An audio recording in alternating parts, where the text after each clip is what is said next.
Hello everyone, Dit here. So this video will be an update of a setup that I test on the New League event. And this is Power Siphon Locus Mine, and this will be on Zion. So this character in particular is day 2. All the item here is achieved on day 2. Most of the item here is, I don't think it's that hard to get. There's some of them that are pretty expensive, and I will talk about that one, so let's get into that. So the first one is the items. I'll get into the first one first, is that it's the chest. I'm using Replica Higher Iron, but I do try with and without this. So before I use Replica Higher Iron, I use Tabula Rasa, and the reason why I'm using Tabula Rasa is because I just want to simulate to have a 6 link, but there's nothing useful on the chest. And in reality, if we talking about the real league start, if the higher iron is too expensive, you probably can go for something like rare chest with 6 link, and you can try to get special pressions and also some resistance to help you cap all the resistance you need for your characters. So higher iron is a good DPS boost, but I don't think it's strictly mandatory. And the next one will be the amulet. This is Marilyn Fallacy, and this is probably will be first item that you're going to chase. And this item going to give you a lot of DPS. I get this pretty early, so the price is still pretty low. And for the anointment, I go for charts that's going to cap your critical chance, and that's also going to give you more crit multi and all that stuff. For the wand, my wand is not particularly great, and this is basically I'm just putting deafening essence of Rod to get the lightning damage. And I do get hybrid spell damage, but that's about that one, and I craft the spell damage. And for the shield is pretty much just life and resistance, and in this case I do get some spell damage. So this chest is I got it, so this shield I got it from Faustus, and yeah, the stat is not amazing, but having some spell damage, it will increase your damage, but the most important part is the resistance and life. And also if you can get one slot for the suffix, you can craft spell suppression, because you will need 10%. You will need this 10% to keep your to keep your spell suppressions.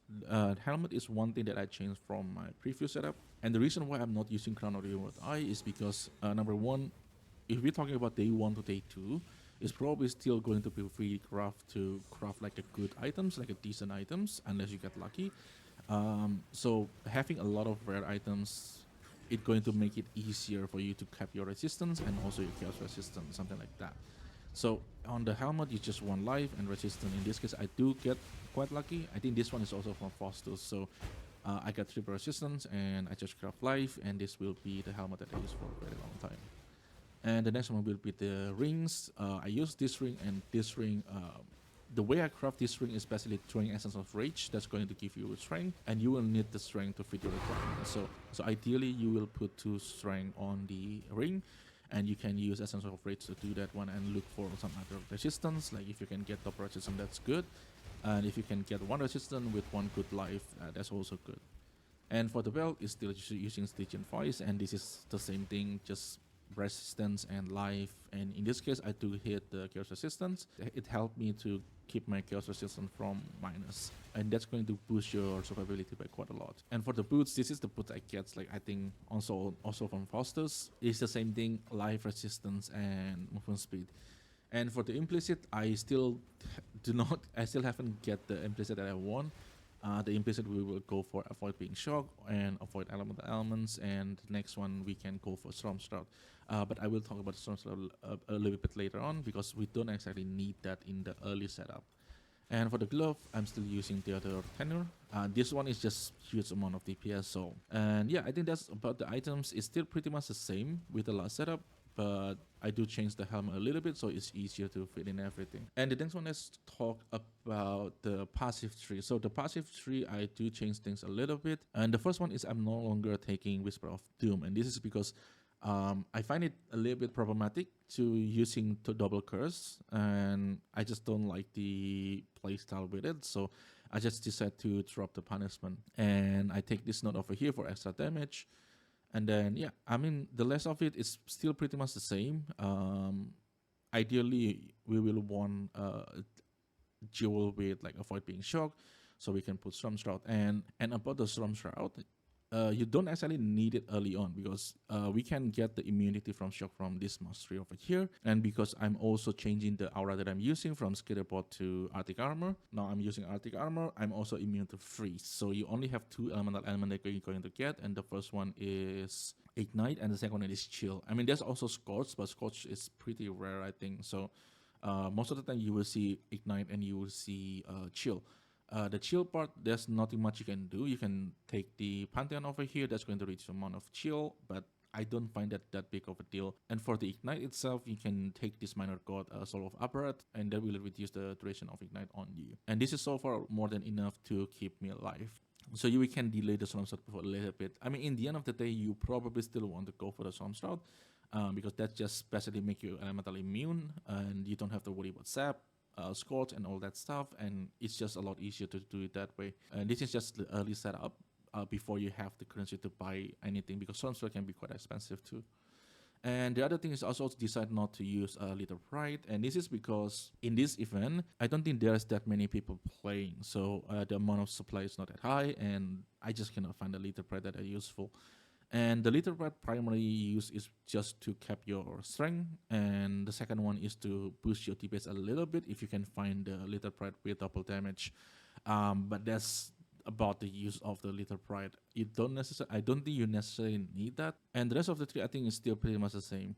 And for the Ascendancy, is still using Trickster and Deadeye. And for the Deadeye, you can also use Warden. Let's say that if you do not use Replica Irie, the 30% spell suppression can be quite hard to cap. You can get you can get like 10 to 15 from your chest, like a rare chest, and you can switch that eye to Warden. That will give you 20% spell suppressions, and that will help to cap your spell suppressions. So yeah, I think that's about the setup, and I do test this with variety of mechanics. So the first one I tried on like Blight and Essences. This is pretty much what I always do on the early league.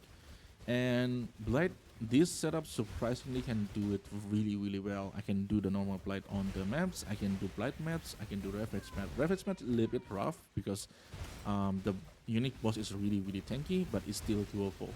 And Essences, for the yellow map, because that's a minimum if you want to do Essences, this setup can do it easily. So it have good enough single target to do Essence. And later on, I think I still can do it on T16.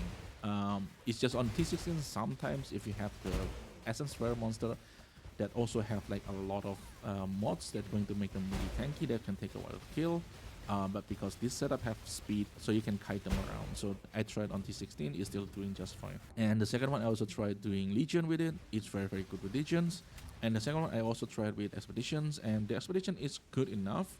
And the reason why I'm saying good enough, because Expedition can be very creepy, but because this is mine playstyle, you basically can throw mine off screen. So Expedition is not really a problem that you need to worry about. You still can do the Expeditions. I also try Harvest. Harvest is doable too, and also Harbinger. Harbinger is also doable. So this setup practically can do all mechanic. The only mechanic that I'm probably not very confident is Ultimatum. And I also tried some like boss rushing and doing some Shaper, Elderos, and Conqueror. It's not the best single target, to be honest, but it's still doable, more than doable. I just compare to like the pure boss rushing, I don't think the build can compete with that, but it still can do it. It has decent amount of single target DPS. So I think that's all about the setup, and I'm really happy with the setup. This setup is really fun to play, really strong. So if on the next league this setup survives the nerf, then this probably will be my league starter. This is very strong one. It's very easy to get going to. And a bit update for the channels. This is probably will be the last video until PoE 2. I don't find any new content on the league event. It's pretty boring, I will say. There's not that many people playing it. Also with the lantern, I don't like how they do it. So yeah, I probably won't play too much on the event. So I'm probably just going to wait for the PoE 2 to launch on December. So with that said, thank you everyone for watching, and if you like the video, consider like and subscribe. That will help the channel a lot. And as usual, if you guys have any questions, let me know in the comment below, and I will see you in the next one.